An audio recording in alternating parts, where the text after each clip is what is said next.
RRB மற்றும் SSC போன்ற போட்டித் தேர்வுகளை இனி தமிழ்ல படிக்கலாம். 2 கலவைகளில் பால் மற்றும் தண்ணீரின் விகிதம் முறையே 5:2 மற்றும் 8:5 ஆகும். இந்த 2 கலவைகளையும் எந்த விகிதத்தில், இதுதான் கேள்வி, கலந்தால் புதிய கலவையில் பால் மற்றும் தண்ணீரின் விகிதம் 9:4 இருக்கும் என்று ஆர்ஆர்பி குரூப் டி 2022 கேட்டிருக்கான். ரைட்டுங்களா? நமக்கு ஒரு ரேஷியோ கொடுத்துருக்கான். அதுல பால், தண்ணி இது ரெண்டுத்துல ஏதாச்சும் ஒண்ணு எடுத்துக்கங்க. சோ நான் பால் எடுத்துக்கிறேன். 5 பங்கு இருக்கு. மொத்தம் எத்தனை பங்குனா 7 பங்கு. ரைட்டுங்களா? செகண்ட் ரேஷியோ பாருங்க, 8:5 இருக்குது. அப்ப 8 பங்கு வந்து பாத்தீங்கன்னா பால். அப்போ மொத்த பங்கு வந்து பாத்தீங்கன்னா 8 கூட்டல் 5 எனக்கு 13 கிடைக்கும். இப்ப புதிய ரேஷியோ பாருங்க, 9:4 இருக்குது. அப்போ 9 பங்கு வந்து பாத்தீங்கன்னா பால். ரைட்டுங்களா? மொத்தம் எத்தனை பங்குல? 13 பங்குல.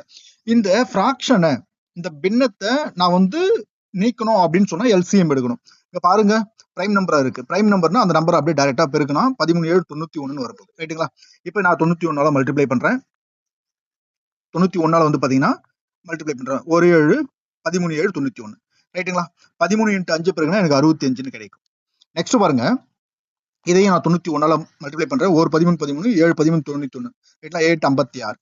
எனக்கு 56ன்னு கிடைக்குது செகண்டுக்கு. தேர்ட் பாருங்க, இதையும் 91ஆல மல்டிப்ளை பண்றேன். எனக்கு 7ன்னு கிடைக்குது. ரைட்டா? 9 7 63ன்னு கிடைக்குது.